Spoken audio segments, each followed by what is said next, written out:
कहते हैं दिल्ली दरबार का रास्ता बिहार और उत्तर प्रदेश से होकर गुजरता है। बिहार के मुखिया नीतीश कुमार भी दिल्ली पर टकटकी लगाए दिख रहे हैं। 2024 लोकसभा चुनाव से पहले बीजेपी के खिलाफ विपक्षी पार्टियों को एकजुट करने की उनकी कोशिश इसी ओर इशारा कर रही है। नीतीश उत्तर से लेकर दक्षिण तक और पूर्व से लेकर पश्चिम तक गैर एनडीए दलों के नेताओं से मुलाकात कर रहे हैं। वो विपक्षी पार्टियों को जोड़ने की मुहिम में जुटे हैं, लेकिन इस राह में कई रोड़े हैं। विपक्षी दल को एकजुट करने से पहले नीतीश के सामने अपनी पार्टी को बचाए रखने की चुनौती है। पिछले कुछ चुनावों में जेडीयू की हार और बिहार में नीतीश का गिरता ग्राफ चिंता का विषय है, तो उपेंद्र कुशवाहा आरसीपी सिंह के जाने से पार्टी को धक्का लगा है। ऐसे में सवाल है कि नीतीश खुद कमजोर होते हुए कैसे विपक्ष को मजबूत कर पाएंगे। हाजिर है आपका बिहारी पत्रकार, नाम है मोहन कुमार। इन्ने ओन्ने का नहीं, यहाँ होगा ओनली बिहार। आगे बढ़ने से पहले एक अपील, अगर आप आरोप प्रत्यारोप से परे ठोस विमर्श वाली खबरें और वीडियो देखना चाहते हैं तो क्विंट का मेंबर बनिए। कैसे? वीडियो के डिस्क्रिप्शन में जाकर क्लिक कीजिए। पहले इन तस्वीरों को देखिए। राहुल गांधी, मल्लिकार्जुन खड़गे, केजरीवाल, ममता बनर्जी, उद्धव ठाकरे, विपक्ष के ये कुछ नेता हैं जिनसे नीतीश कुमार ने हाल में मुलाकात की है। अब दूसरी तस्वीर देखिए। आरसीपी सिंह, उपेंद्र कुशवाहा, मीना सिंह, जिन्होंने हाल के कुछ महीनों में जेडीयू का साथ छोड़ दिया है। ऐसे में सवाल है कि एक तरफ जहां नीतीश विपक्षी एकता की बात कर रहे हैं, वहीं दूसरी तरफ बिहार में उनकी पार्टी खुद बिखरती दिख रही है।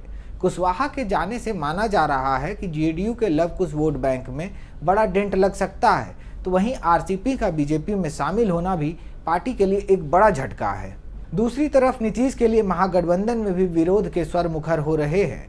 अभी हाल ही में जीतन राम मांझी ने बगावती तेवर दिखाए थे। पूर्व सीएम ने नीतीश कुमार पर कई आरोप लगाते हुए अपना पुराना वादा तोड़ने की चेतावनी तक दे डाली थी। क्विंट हिंदी से बातचीत में वरिष्ठ पत्रकार अरुण पांडे कहते हैं कि बिहार में अभी 7 दलों का गठबंधन है। स्वाभाविक रूप से जब चुनाव नजदीक होता है तो पार्टियां सीट को लेकर बार्गेन करती हैं।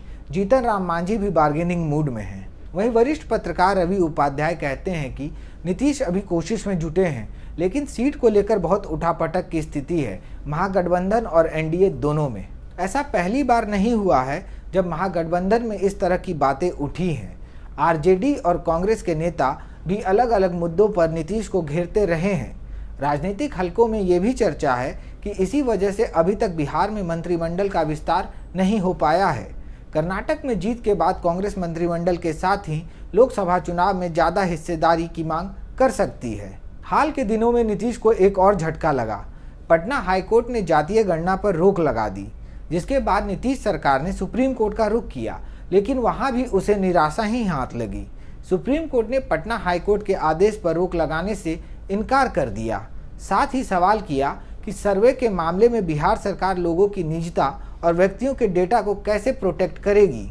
बता दें कि बिहार में जातीय गणना को नीतीश कुमार का मास्टर स्ट्रोक बताया जा रहा था।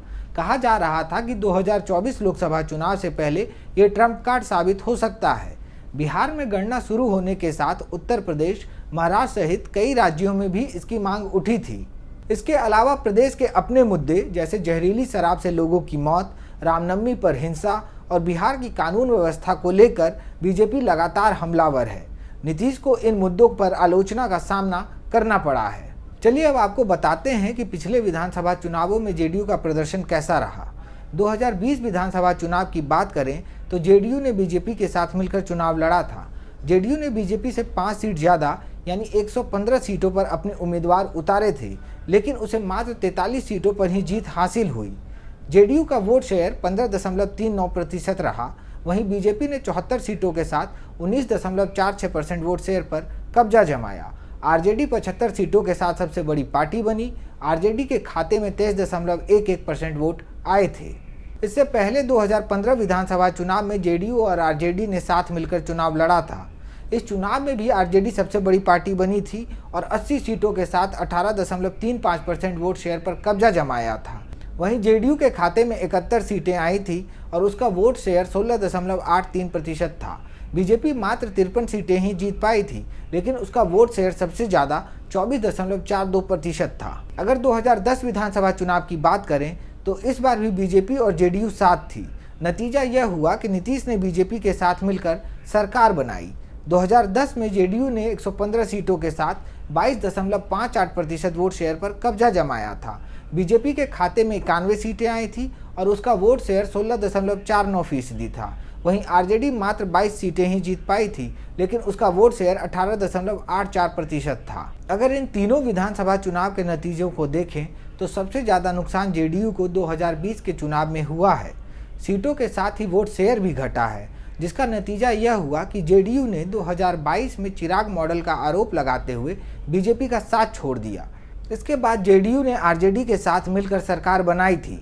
महागठबंधन की सरकार बनने के बाद पिछले साल हुए उपचुनाव के नतीजों ने भी जेडीयू को झटका दिया था। इन तमाम चीज़ों को देखने के बाद लगता है कि नीतीश के लिए अभी केंद्र की राह उतनी आसान नहीं है। अगर नीतीश विपक्षी पार्टियों को साथ लाने में कामयाब भी हो जाते हैं तो बिहार में उनकी कैसी स्थिति है यह बहुत मायने रखेगी। राष्ट्रीय स्तर के साथ साथ नीतीश को प्रदेश स्तर पर भी अपनी स्थिति मजबूत करनी होगी। बिहार में काबा कार्यक्रम में इस हफ्ते बस इतना ही। वीडियो आपको अच्छा लगा तो चैनल को सब्सक्राइब कीजिए और नई वीडियो की तुरंत जानकारी के लिए घंटी बजाइए।